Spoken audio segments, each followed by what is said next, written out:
ঈদের জন্য একটাই কথা বলবো, সকলেই সম্প্রীতির মধ্যে গলা মিলে একসঙ্গে সকলেই সর্বধর্ম সকলে মিলে ধর্ম ঈদ উৎসব পালন করি।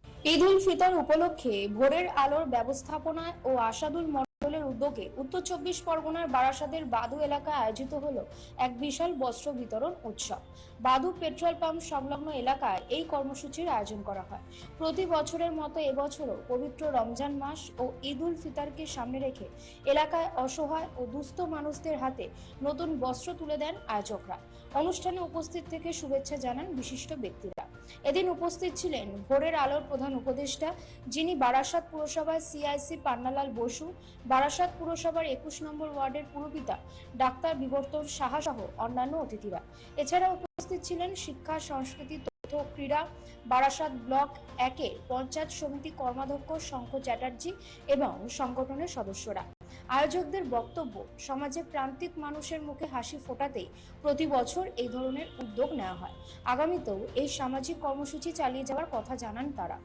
ভোরের আলোর এই অনুষ্ঠানটা প্রত্যেক বছরই এই ঈদের আগে রমজান মাসে সমস্ত এলাকার অর্থনৈতিকভাবে পিছিয়ে থাকা মানুষদের তারা একটা উপহার তুলে দেয় এবং সেই উপহার সামগ্রী পরে তাতে ঈদের উৎসবে সামিল হতে পারে। ভোরের আলো সমাজসেবী সংগঠন, আমাদের এখানে সবাই আমরা উপস্থিত হয়েছি তাদের আমন্ত্রণে, এবং আমি বিশ্বাস করি যে এই যে রমজান মাসে যে পবিত্রতা এবং ঈদের উৎসবে সামিল হওয়ার জন্য ভোরের আলো যে ব্যবস্থা করেছে, এবং বিশেষ করে যারা ভোরের আলো সংগঠক আছেন তাদের আমি আন্তরিক ধন্যবাদ জানাচ্ছি।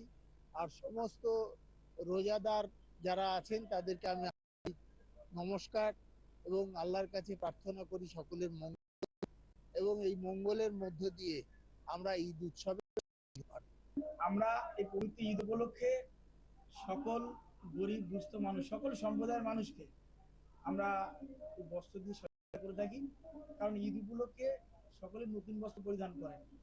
এবার যেহেতু ধর্ম যার যার উৎসব সবার, সেই জন্য আমরা গরিব এবং সমাজে যারা পিছিয়ে পড়া মানুষ তাদের পাশে থাকার জন্য আমরা এই 10 বছর এখানে ভোরের আলোর পক্ষ থেকে আমরা মানুষের পাশে থেকে বিভিন্নভাবে সহযোগিতা করে থাকি। সারা বছর মানুষের পাশে থেকে কাজ করি এবং আগামী দিনেও মানুষের দোয়া আশীর্বাদ নিয়ে মানুষের পাশে থেকে কাজ করে যাবো।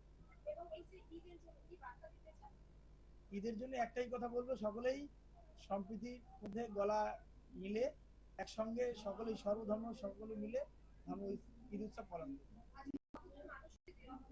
আমরা এখানে 500 জন মানুষকে বস্ত্র দান করেছি।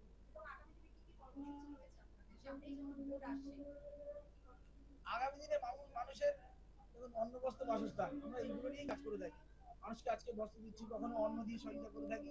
বিভিন্ন ভাবে মানুষের পাশে থেকে আমরা কাজ করতে চাই এবং মানুষ আমাদের পাশে থাকে, আমরা মানুষের পাশে থেকে। Bureau report, channel 10।